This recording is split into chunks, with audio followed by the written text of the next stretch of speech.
Студенттер силер тандап алдыңарбы же мугалимиңер тандадыбы? Ким менен жолугушууну? Силер өзүңөр тандадыңарбы? Жакшы. Анда мындай кылалы. Бизде канча убакыт бар? Бизде 20 минут бар. 20 мүнөттө менен сүйлөшмөк элек. Жарым саат кылабыз. Анан силер жогорку бул имараттын дагы ичин саякат кылып көргүңөр келип атат да, туурабы? Анын баарын жасашат, балдар, жигиттер, кыздар. Ошондуктан чу дегенде эле сөздү сиздерге берейин мен. Кандай сурооңор болсо бергиле. Мен ошо суроолорго жооп берейин. Жакшы болобу, туура болобу ошол? Бере бергиле сурооңор болсо. Бизде суроо кечки убакытты туура пайдаланбайт.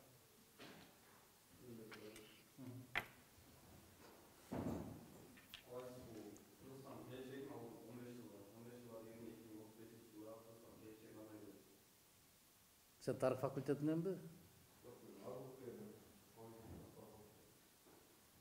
Ал могу жерде отурган сиздерден көз каранды. Ал баарыбыздан көз каранды. Кандай болот экен деп элестетип коюп, жамбаштап жата берсек ушул бойдон кете берет. А эгер биз өз өлкөбүз, өз мамлекетибиздин келечеги үчүн күрөшкөн болсок, ошо күрөшкөнүбүзгө жараша болот. Мугалимдер мыкты тарбия берсе, мыкты коом тарбияланат. Эгерде мугалимдер берип аткан тарбияны студенттер, окуучулар кабыл алса, анда мыкты коом болот. Анан мугалимдердин тарбиясы жок, же мугалимдердин айтып атканын, мугалимдердин берип аткан насааттарын укпай аткан коом болсо, анда ошого жараша коом болот. Ар бир өлкөнүн жарандары канчалык кайдыгер болгон болсо, ошол өлкөнүн келечеги жок болот. Тарых факультетинде экен, биринчи курстун студенттери экен, көпчүлүгү менин кесиптештерим экен, мен да тарых факультетин бүтүргөм. Түркиянын азыркы мамлекети ушул Түркия республикасы болуп турган өлкөнү курган Мустафа Кемаль Ататүрктүн бир керемет сөзү бар. Уктап жаткан коом же жок болот, же кул болуп ойгонот дейт. А биздин коом уктап жатабы, же ойгокпу, сергекпи, бирдемеге умтулуп атабы, аны сиздер жакшыраак билесиздер мага караганда. Сиздер канчалык мамлекеттик, коомдук ишке активдүү болсоңуздар, активдүү жаран болсоңуздар, ал коом ошончолук деңгээлде болот. Мен бир мисал келтирейин. Шайлоо өтө маанилүү, керектүү бир саясий иш-чара. Бирок кыргыз барбайт. Барса дагы акчага барат. Өз келечегин өзү акчага саткан элбиз да биз. Кандай дейсиңер? Анан кандай болмок эле келечегибиз? Өзүбүзгө жараша болот. Ким акча берсе ошонун кулубуз. Ким акча берсе ошону көтөрөбүз. Акылың менен таш жарып турсаң дагы, чөнтөгүңдө каражатың жок болсо, сен бул өлкөдө эч ким эмессиң. Эмнеге кечээ эле жакында мен өзүмдүн сөзүм эмес, ушул өкмөттүн мүчөлөрүнүн сөзүн айтайын. Сырттан карыз алып атабыз, ошол карызды аткарууну өкмөткө, тийиштүү министрликтерге эмес, Арис деген агенттикке берип атат. Мен суроо берип атам. Эмне үчүн ошондой кылып атасыңар десем, ал жактагы иштегендердин башы жакшы иштейт дейт. Демек бул деген сөз өкмөттөгү министрлердин, орун басарлардын, адистердин аларга башы жетпейт деген сөз. Туурабы?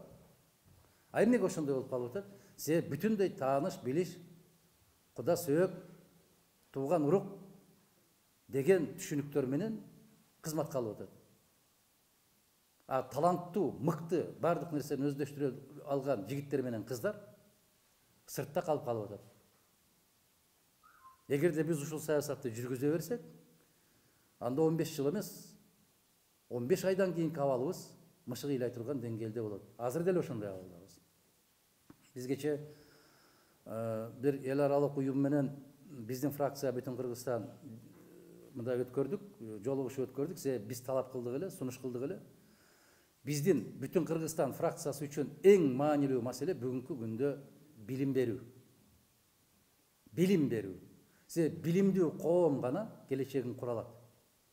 А биз билимдүүбүзбү бүгүн? Жок. Жок, жигиттер, кыздар, жок. Мен 1000 жолу кайра кайталап айтам, жок. Себеби окубайсыңар силер. Окуудан качасыңар. Экзаменди эптеп септеп эле өткөрүп атасыңар. Эптеп септеп ушундай кылып атаңар берип жиберген, апаңар берип жиберген белек бечкектер менен эптеп экзамен тапшырып атасыңар. Баарыңар деп айтпайм. Бирок 90% ошондой. Калп десеңер анда мени жаман көргүлө. Чындык ушул. Анан келечекте кандай болосуңар силер? Кандай адис болуп чоңоесуңар?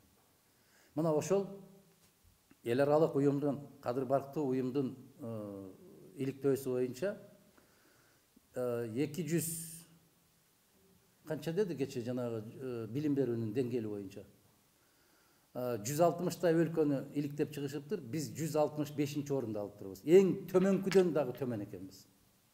Эң акыркы деңгээлде экенбиз. Биз көкүрөгүбүздү кагып кыйкыра беребиз. Кылым карыткан элбиз, маданиятыбыз тигиндей, анан катылганын катыгын беребиз. Бүтүндөй куру кыйкырык, ач кыйкырык, жалган сезим. Бул алар иликтеп чыгышкан, ар кандай позициялар менен иликтеп чыккан. Бул жогорку билим берүү деңгээлибиз кандай болуп атат? Мектептеги билим берүү деңгээлибиз эң төмөнкүнүн төмөнкүсү болуп атат. Себеп мугалимдердин өздөрү даяр эмес билим бергенге. Бала бакчадан башталат тарбия. Бизде Кыргызстанда 100 баланын 32-си гана барат экен бала бакчага. Калгандардын мүмкүнчүлүгү жок. Демек 68 бала барбайт. Мектепке тартылбаган жаштардын саны боюнча да Кыргызстан эң алдыңкы орунда экен, мектепке барбай калган балдар боюнча. Анан атың ким балам? Я. Нургелди. Нургелди. Ушундай коом менен 15 жылдан кийин абалыбыз кандай болушу мүмкүн? Элестеткиле. Азыр технологиянын, маалыматтын заманы.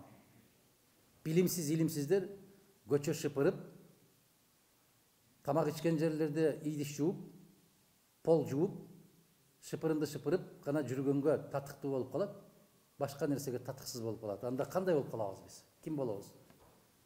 Кандай деп элестетесиңер? Эми ар бириңиздердин өзүңүздөрдүн мүмкүнчүлүгүңүздөргө карап элестеткиле. 15 жылдан кийин ушул жол менен барсак, биз кандай өлкөдө болушубуз мүмкүн деген мындай сүрөттү элестетип көрөсүздөр. Туурабы? Суроо.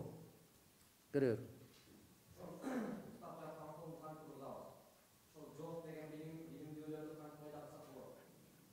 Өзүңөрдөн пайда кылсаңар болот. Атыңыз ким? Атың ким? Сапар Мухаммед. Ар ким өзүнөн көз каранды. Кече дагы бир ушул билим берүү жаатындагы бир адис сүйлөдү. Ал менин сөзүмдү 100% колдоду. Себеп мен дайым жаштар менен, студенттер менен жолукканда ушул сөздү айтам. Ким кайсыл жерде окуганы маанилүү эмес, ким кандай билим алганы маанилүү. Мына өткөндө студенттер менен жолукканда бир айга жете элек. Ошол студенттер айтты, мен сыртка барып окусамбы деген оюм бар дейт. А сенде Кыргызстанда окута турган мугалим агай калган жокпу? Мугалим агай, эжеке деген сиздерге багыт берет.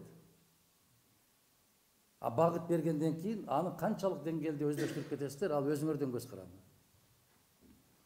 Үйдөн чыкпай гений болгондор бар. Китепканалардан чыкпай отуруп гений болгондор бар. Бир гана айырмасы диплому жок, бирок бүтүндөй ушул ааламдын сырларын билет. 4 диплому бар, бирок эч нерсени билбегендер бар. Ошондуктан өзүңөр тандагыла. А кайдан чыгабыз дегенде ошол жаштар сиздерден көз каранды. Бүгүн эртеден кечке чейин караганыбыз, чукуганыбыз телефон. Китепканада эч ким жок. Китеп окуган эч ким жок. Кызыгып журнал издеген эч ким жок. Гезитке жазылган эч ким жок. Биз ошо сиздердеги кезиңерде тамекиге иштеп, пахтага иштеп, кызылчага иштеп, чөпкө иштеп, тапкан акчабызга ошол журналдарга жазылчубуз. Азыр андай жаштар жок да журналга жазылган. Чалкасынан кетпейби? Же аны айтсаң, мону соо эмес деп карайсыңар да силер. Ушундай болуп заман өзгөрүп кетти. Сапар Мухаммед ушундай балам, билим алыш өзүбүздөн. Билимди эч ким кыйнап бере албайт. Эгер адамда каалоо болбосо. Бул баягы суу сиңе турган жери бар, сиңбей агып кете турган жери бар. Билим алуу деген ошол борпоң жер сыяктуу болуш керек. Ар бир мугалимдин, эжекенин, ата эненин, улуу муундун айткандарын ошол кургап калган кесек сууну кандай сиңирип алган болсо, ошондой сиңирип алуу керек. Эгер бул бир кулагынан кирип, бул кулагынан чыгып кетсе деле мейли, бир жок дегенде бир 5-10% калар дейсиң. Бирок бул кулакка да кирбей атпайбы айткан нерсе, себеп түшүнбөй атат. А түшүнүш үчүн жана бешиктеги кезинен башталыш керек да. Кызыгуу. Дагы суроо. Блиц суроо кылабыз да, себеп мен көбүрөөк суроолорго жооп бергим келет,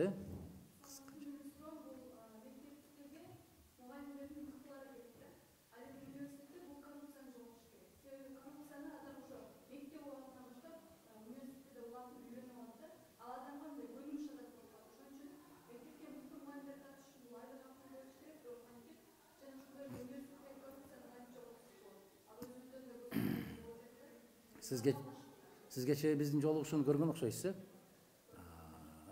сөзмө сөз кайталадыңыз ушуну. Ошол жерде жооптор айтылды. Биринчи кезекте мугалимдин макамы жөнүндө карап чыгыш керек. Анан экинчиден мен бир 15-20 жылдан бери айтып келатам, 7 гана жогорку окуу жайды калтырып, мамлекеттик кылып, калгандарын баарын айдаш керек. Мына ошонун ичинде Кыргызстанда 7 миллион калкка бир 3 педагогикалык окуу жай керек. Дал ошол мугалимдерди даярдоочу. Мугалим бул жөнөкөй эле бир адис эмес. Мугалим деген бул ата энелик мээрим. Мугалим деген бул устаттык бир шык. Мугалим деген, эгер билсеңиздер, түшүнсөңүздөр, көпчүлүк ойлойт да, мыкты экономика өлкөнү сактап калат деп. Жок. Мыкты мугалим болмоюнча ал өлкөнү эч ким сактап кала албайт. Ошондуктан биз мугалимдердин макамы жөнүндө жана билим берүү жөнүндөгү мыйзамды түп тамырынан кайра ушул күчүбүз канчага чейин жетет, бүтүн Кыргызстан фракциясынын убактыбыз канчага чейин жетет, биз биринчи кезекте ушул маселенин аркасында иштейбиз. Мугалимдердин коомдогу ордун бекитебиз, Кудай кааласа. Өзүңүздөр туруп бере бериңиздер, кезек менен.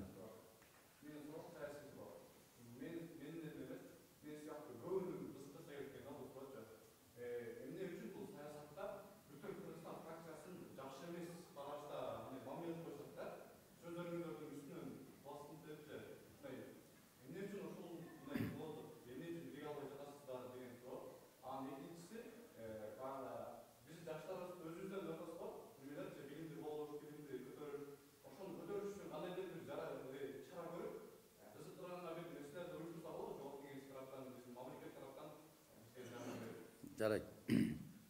Экинчисинен баштайт. Ар бир мектепте окуганда бир 30дай окуучу окуйсуңар. Анын бир 15 жигиттер, 15 кыздар, же кыздар көбүрөөк болот. 18 кыз, 12 бала окуйсуңар. Айылда болосуңар, шаарда болосуңар, ушундай көрүнүш. Бирок ушул 30 баланын ичинен окуган 3-4 болот. Калгандары ошолорго учкашып алып кете берет. Менден сурабаса экен деп эптеп септеп күнүн өткөрөт. Агайыңар менен эжекеңер журналды караганда көпчүлүгүңөр партанын ичине кирип кеткендей болосуңар да, мени көрбөй калса экен дегенде. Ал мугалимге керек эмес силердин билимиңер. Ал силерге керек.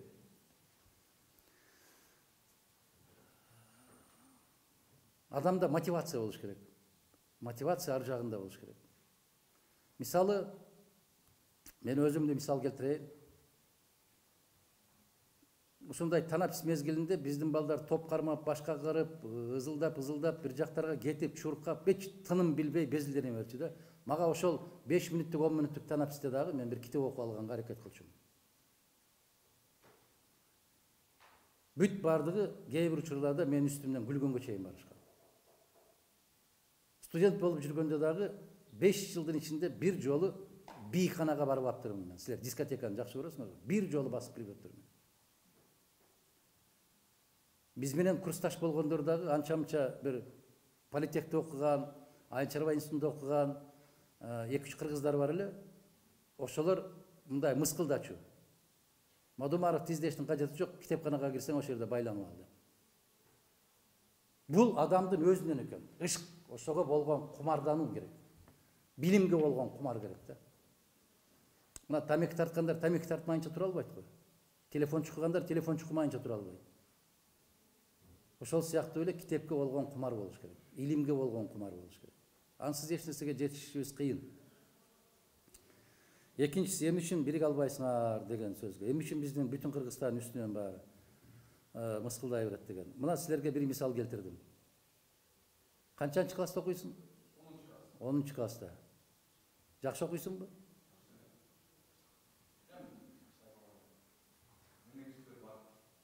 Ошо күчтүүлөрдү жакшы көрөсүңбү? Көчүрүш үчүн болсо керек дос. Өзү негизи адамзатта өзүнүн күчтүүлөрдү жакшы көрбөйт. А кыргызда айрыкча. Өтө жакшы эмес болот. Сен маданияттуу болсоң, сен илимдүү, сен билимдүү болсоң, классташтарың сенин үстүңнөн күлүп турат. Чекелетип турат мына. Жакшы көрбөйт. Мына шаарда ошондой болуп окуган балдардын баардыгына ботаник дешип түрткүлөшөт да. Айылда билбейм, эмне дейт, силерде билбейм. Ошондой дейт да, көрдүңөрбү?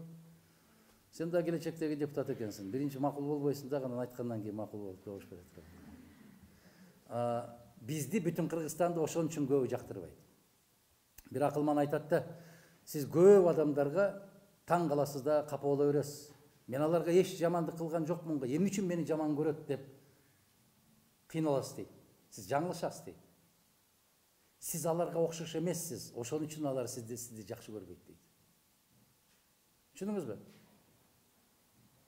Эгер сен көпчүлүккө окшобосоң, сен бөтөнсүң да.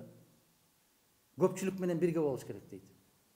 А көпчүлүк билесиңер кандай экендигин, кандай жол менен келгендиктерин, ошондуктан бүтүн Кыргызстан өзгөчө мындай бир биз маданиятты, биз илим билимди, биз мыйзамдуулукту эң бир жогору койгон, туу туткан фракция партиябыз. А калган партияларга тил тийгизгим келбейт, аман эсен эле болсун, башка сөзүм жок. Бирок ошолор партия экенинде дагы менин күмөнүм бар. Себеп кече гана таанышышты, кече биригишти. Көпчүлүк ушул залга келгенде бири-бири менен кучакташып таанышты. Ушул партия болобу? Андай болбойт, жигиттер. Адамда эң бир мыкты касиеттердин, сапаттардын бири бул туруктуулук. Биз 2010 жылдан бери парламенттик шайлоолорго катыштык, баарында жеңишке жетиштик. Бирок биз башкаларга окшобогондугу үчүн ушул жогорку кеңешке киргизбей жүрдү. Бизди мүмкүн оңолоор, түздөлөр дегендей болуп. Биз жеңдик туруктуулук менен, сабырдуулук менен, кылдай кыйшайбай өзүбүздүн принциптерди сатпай келдик. Ошондой дагы суроо. Саламатсызбы агай? Мамлекетке салым коштум деп ойлойсузбу? Эгерде коштум десеңиз канчалык деңгээлде? Кызым, аларды айтыш өтө оор да. Себеп Мадумаровдун ошончо мыйзамдары бар. Жеке өзүм жазган мыйзамдары. Мына ошолор менен силер деле чоңойдуңар. Силер деле ошонун жакшы эмесин көрүп калдыңар. Мен эгерде силердин араңардан, окуучулардын арасынан мүмкүн ал кезде төрөлө элек болсоңуздар керек, көпчүлүгүңүздөр. Мына ошол билим берүү жаатында, мына ошол 1-класстан 4-класска чейинки ысык тамак деген, мугалимдерди жанагы мектептерге акча жыйноону токтотуу деген маселе. Сиздер ата-энеңиздер, айрыкча айылдан келгендер, мына ошолордун ар биринин башында 12 салык бар эле, ошол салыктардын баарын жоюп бир салык кылган, жер салыгы жана социалдык төлөм деген мыйзам. Анан ошол айылдагы кедей кембагалдар жер ала албай ижарага, жалаң чоңдор алып алып, аны суп ижарага берип койгондордун баарын токтотуу жөнүндөгү мыйзам. Эгерде ушул 7 миллион калктын ишинен жок дегенде 7 кишиге менин мыйзамым пайдам тийген болсо, мен бул өлкөмө кичине салым коштум деп ойлойм. Токтоосуз түрдө чындыкты кандай болсо дагы айтып отурган болсоң дагы, бул дагы ошо өзүң элиңе кошкон салымың. Себеп чындыкты айтуу бүгүнкү оор кырдаалда, мындан дагы оор күндөр болуп калышы мүмкүн, Аллах сактаган болсун. Чындыкты айтуунун өзү жихад сыяктуу. Себеп жалаң айланаңдагылар сага каршы болуп турганда, сен акыйкатты, чындыкты айтып туруштун өзү бул оор маселе. Ошон үчүн могу жигит балам айткандай, эмне үчүн башкалар алар көп да. Биз 6 депутатпыз. Алар көп. Басынтып тургандыгы мына ушундан улам. Чындык дайым алсыз болот кезинде, убагында. А убакыт келет, мезгил өтөт, баары бир чындык жеңет. Жеңилип көргөн эмес. Ошондуктан мен канчалык деңгээлде салым коштум, аны келечектеги тарыхчылар силер изилдейсиңер. Силер баа бересиңер. Мен өзüm момундай салым коштум деп айтсам туура эмес болуп калат. Кудайга шүгүр, салымыбыз бар деп ойлойбуз, из калтырабыз деп. Келиңиз. Саламатсыз.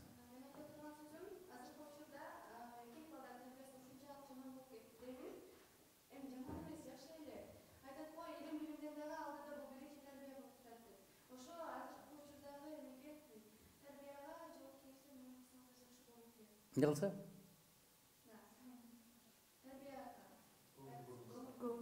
Жогорку кеңеш тарбиялай беле.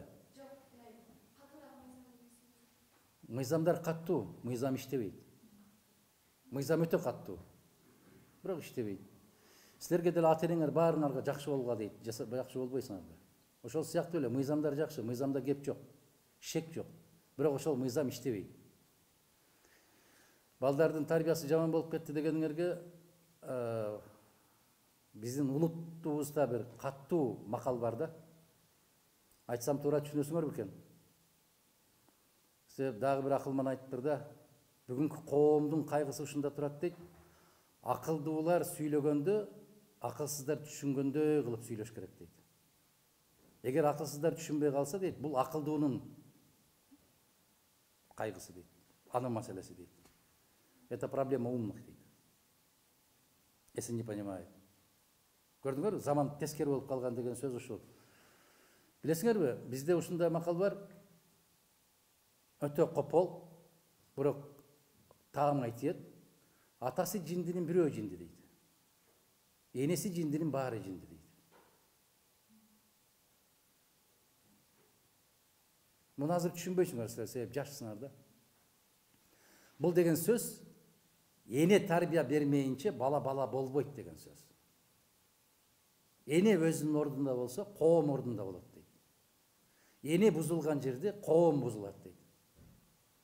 Биздин пайгамбарыбыз саллаллаху алейхи ва саллям эмне деди?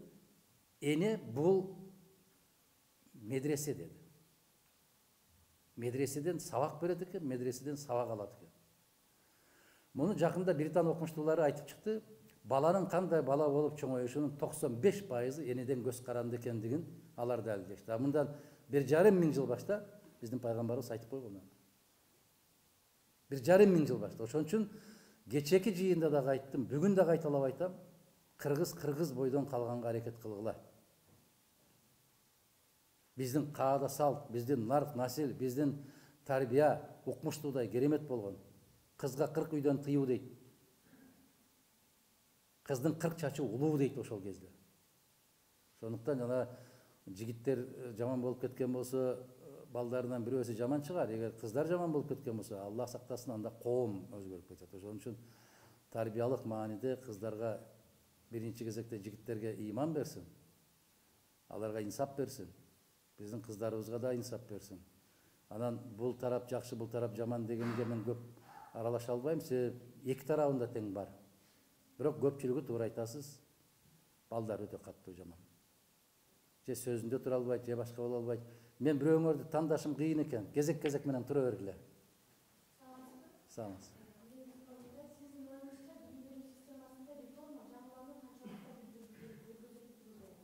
Реформа деген сөздү мен колдонгум келбейт. Түшүнгөнү да түшүнбөгөнү да азыр реформа дей берет. Реформа деген бул бар нерсени жоготуу деген сөз, кулатуу деген сөз. Реформанын кесепетинен ушинтип отурабыз. Биз формасын издейличи, биринчи кезекте формасын, андан кийин ичиндеги маңызын карайлы.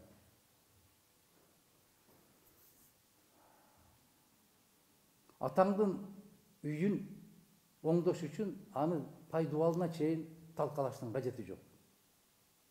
Мүмкүн шыбагын жаңылап койсоң, керемет үй болуп туруп калышы мүмкүн дагы 10-15 жыл. А биздики түйүнөн оодарып салат да, ысык көл гостиницасына окшотуп. Анан курам дейт ордуна. Бул жакшы эмес. Эгер ашып ташып аткан болсо, каражатың куюлуп, төгүлүп, кайда иштетериңди билбей атсаң, жер көп экен, куруп кой ошол жерге. Ал тура берсин. Болгондо дагы ал тарыхый баалуулуктарга кирип калган имарат. Ошон үчүн реформа деген сөздү мен жакшы колдонбойм, кыздар, балдар. Мен көп сүйлөбөйм, көп талап кылбайм реформа деген сөздү. Бул мода болуп калды азыр. Билим берүү жаатында биз кайрадан эле талкаланган нерсени кайра курушубуз керек. Союздук системадагы билим берүү системасына киришибиз керек. Мына сиздер айтып атасыздарбы азыр коом жөнүндө, келечек жөнүндө деп. Биз 10-15 жылдан кийин кыргыз бойдон калабызбы, калбайбызбы? Мен ошого бираз кыйналам. Ойлоном. Себеп биздин кыздарыбыз эч качан эркектерден талашып шым кийген эмес. Биздин кыздарыбыз эч качан эркектердей кылып чачын кыркып алып жүргөн эмес. Жигиттер көбүрөөк учурда бизди сыйлабай атат дейсиздер, мүмкүн. Баягы гендер деген сөздү көп киргизет го кыргыз.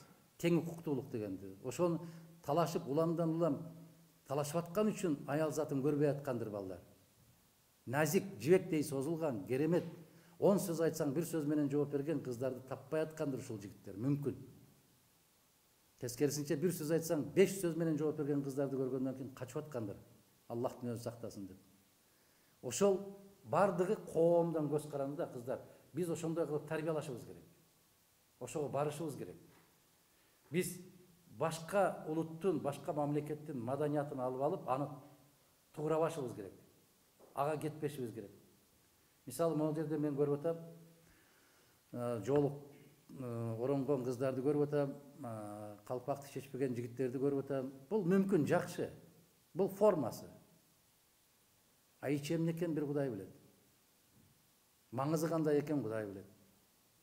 Биздин улутту карап көрсөңүздөр, жаш кыздарды кандай кийинткен ата бабаларыбыз, секелек кыздарды кандай кийинткен ата энелерибиз. Карап көрүңүздөр, чачтарын кандай өргөн. Ошону менен коомдогу ошол кыздын ордун белгилеп коюшкан. Ал анын паспорту болгон, сырткы кийими. Өрүлгөн чачы, башындагы такыясы. Ошол паспорт болгон. Бойго жетип калган, күйөөгө чыга элек кыздар өзүнчө кийинишкен, күйөөгө чыккан жаш келиндер өзүнчө кийинишкен, анан орто жаш апалар өзүнчө кийинишкен. А биз ушулордун баарын тээп, реформа дедик дагы, тээп, ыргытып салдык дагы, өрттөп. Же немистин кийими экенин билбейсиң, же користики экенин билбейсиң, же арабтыкы экенин билбейсиң, же кимдики экенин билбейсиң да. Кыргыздыкы болбосо эле бүттү да, ушул мода болуп калды да. Кандай дейсиңер? Каттуураак тийип алдым окшойт. Мен ушун үчүн жаман көрөт да жигит. Атың ким эле? Марсель. Ушундай сүйлөгөнүм үчүн жактырбайт да мени дагы. Анан суроо. Мен сизден субъективдүү оюңузду билгим келип турат. Эгемен мамлекеттин өнүгүүсүндө солчулдардын ролу канчалык деңгээлде эмне? Маанилүү деп эсептейсиз? Жаратылышта карышкырдардын ролу кандай? Терс. Кандай терс? Жырткыч катары, бүлдүргүч катары. Жырткыч, бүлдүргүч катары деп Европадан бүтүндөй карышкыларды терип салган. Натыйжада бүтүндөй жаныбарлардын баары өлүп жок болгон. Эмнеге? Баракелде. Тазалагыч болот. Оорукчандарды, картайып калган пайдасы жокторду, тукумулай албай тургандарды алып турган, тазалап турган. Күчтүүлөрүн сактап турган жаратылышта. Ошон үчүн солчулдар карышкырдын ролун аткарыш керек. Иштей албаган министрлерди жоготуш керек. Сабатсыз жетекчилердин бүт баарына бетин айтып туруш керек ушундай. Ошондуктан солчулсуз эч качан теңдик болбойт. Таразанын эмне үчүн оң жагы бар, сол жагы бар. Экөөнү тегиз кармап туруш үчүн. Куржун бир көздүү болбойт. Куржундун эки көзү бар. Эгерде бүтүндөй тамак ашты бир көзүнө толтуруп алып кетип бараткан болсоң, бир жерден оодарыласың. Басмайылың канчалык бекем болбосун. Ошон үчүн куржундун эки көзүн тегиз толтурат. Тогу тегиз жүгөрү жүктөйбү, буудай жүктөйбү, тамак аш жүктөйбү, эки жагын тең салмактуу кылат. Солчулдар мына ошондой теңдикти кармап туруш үчүн коомдо ошо бийликтин көзүн май басып калбаш үчүн бул өтө маанилүү ролду ойнойт. 3 суроо. Убактыбыз канча? Кимдин максаты? Жашоодогу максаты? Мен ошо 8-класстагы дептеримди таап калдым да, ошол жерде жазылыптыр да. Эгерде менин жасап аткан ишиме биринчи кезекте ата энем жана элим баракелде деп карап турса, бул жашоодогу менин маңызым, максатым. Экинчи бир учкулга айланган сөзүм бар. Максатсыз жашаган адам агып бараткан дөңгөчкө тете дейт. Себеп дөңгөктү кайда агытсаң ошол жакка барып агып токтойт. Ал максаты жок. Кайда агып атат, баары бир агым менен кетти. Ошол сыяктуу бул жашоодогу биринчи кезектеги максат, дайым бата кылганда айтабыз, жараткан кандай максатта жараткан болсо, ошондой жашап өтүштү насип кылыш керек деп. А жараткан пендени бир гана максатта жараткан, өзүнө ибадат кылыш үчүн. Жашоодогу максат мусулман болуп жаралып, силердей кезимде, силерден бир аз жогорураак кезимде интервьюда айткан экенмин, жашоодогу бактыңыз эмнеде дегенде, бактым жараткан ушу мусулман кылып, мусулмандын ичинде кыргыз кылып жаратып койгон үчүн бактылуумун. Ушундай максатым. Соңку суроо.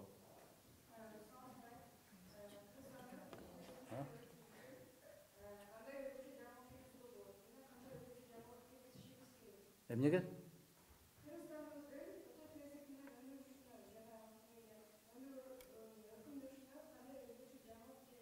Адам болушубуз керек. Эч кандай өзгөчөлүктүн кажети жок. Ар бирибиз өзүбүздүн ордубузда адам болушубуз керек. Ар бирибиз адам болсок эле Кыргызстанды өнүктүрүштүн кажети жок. Кыргызстан өзүнөн өзү өнүгүп кетет. Ар бирибиз адам. Ошондуктан бизде бүтүн Кыргызстанда урааныбыз эмне? Ыйман, мыйзам, тазалык. Биз булут түрүсүнө шаар курабыз деген жокпуз. Жердин астына шаар курабыз деген жокпуз. Тоолорду ичиндеги бүтүндөй көмүр темирлерин алып беребиз деген жокпуз. Убада берген жокпуз. Бизде ыйман, мыйзам, тазалык. Мына ошол 3 нерсеге коом жетишсе, Кыргызстан өзүнөн өзү өсүп кетет дүркүрөп.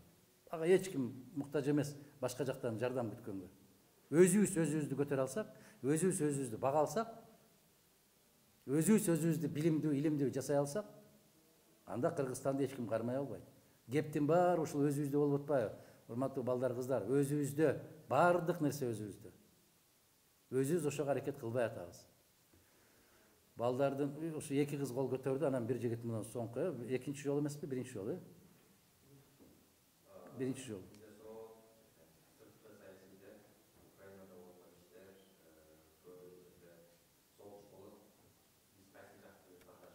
Биз кыргыз жакты тандашыбыз керек.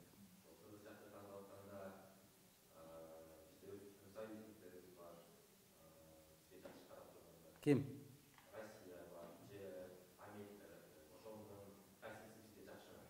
Америка бизге жакшы карап турабы?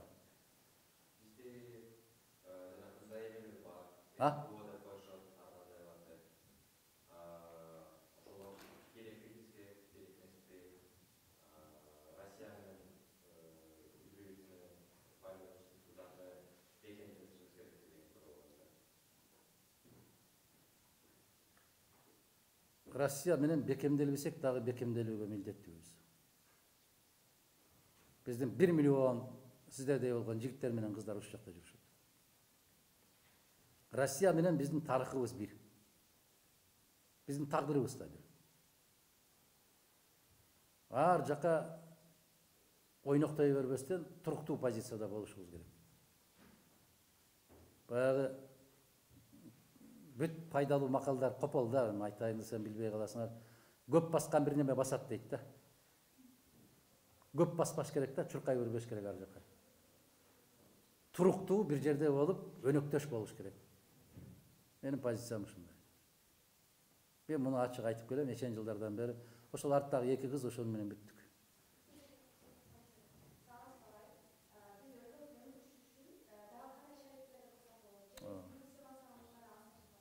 Неден?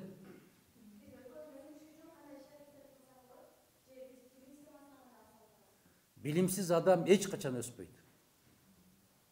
Билимсиздиктен аксап атабыз, бул бир. Маданиятсыздыктан аксап атабыз. 2. Жөндөмсүздүк деген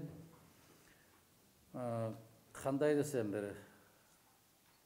Жөндөмсүздүк деген ой жүгүртүп көргүлөчү балдар, кыздар. Биз ааламга кыргыз улут катары эмне бердик?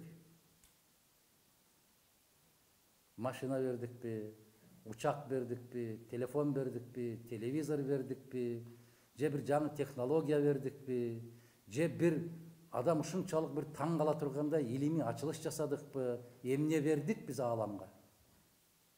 Эмне бердик? Корея эмне берип атат? Япон эмне берип атат? Немец эмне берип атат? Англичандар, америкалыктар эмне берип атат? Сингапур эмне берип атат? Карап көргүлө. Эми ушунан улам өзүбүз жыйынтык чыгарбайлыбы? Биз кимбиз деген суроону койбойлубу? Мунжубузбу? Майыппызбы? Жана сиз айтып аткандай, кызым, билимсиздик. Ошо билимсиздиктен биз көп алдына жыла албай атабыз.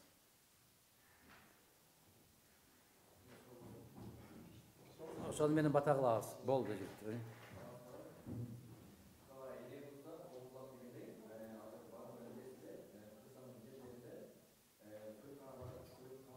Эмне бар? Жетек.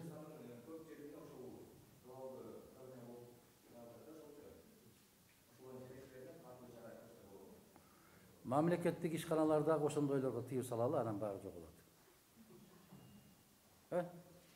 Мамлекеттик чиновниктерге тыюу салалы, токтойт ошол нерсе. Эми мындай жигиттер, мен сиздер менен саат менен жолукканга даярмын. Баарыңардын суроо жок дегенге чейин сүйлөшкөнгө даярмын. Бизде сессия жүрүп атат, көрүп атасыздар.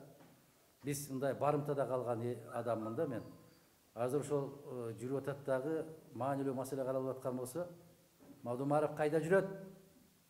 Эмне көрүнбөйт? Үнү чыкпайт го деген акылдуулар жазып аткан болсо керек. Кээ бир коллегаларыбыз бар, айлап келбесе деле эч ким издебейт. Мадумаров 5 мүнөткө чыгып кетсе, айгай башталат. Кайда депчи. Ошондуктан аларды да кыжалат кылбай, каякта экен деп кайра кыйкырта бербестен жумуш ордубузга баралы. Кийин каалооңар болгон болсо, тарых факультети айрыкча агай, эртерээк кабар берип койсоңуздар, мен сиздер менен ар кандай форматта жолугушуп сүйлөшкөнгө даярмын. Ишиңерге ийгилик болсун, окууңарда дайым жакшылыктар болсун. Ишенип коюңуздар. Мугалим үчүн окубайсыздар, ата-эне үчүн окубайсыздар. Окусаңыздар өзүңүздөр үчүн, үйрөнсөңүздөр өзүңүздөр үчүн, кыйналсаңыздар да өзүңүздөр үчүн кыйналасыздар. Эч качан мындай доомат кылбагыла, окуп атпайынбы депчи.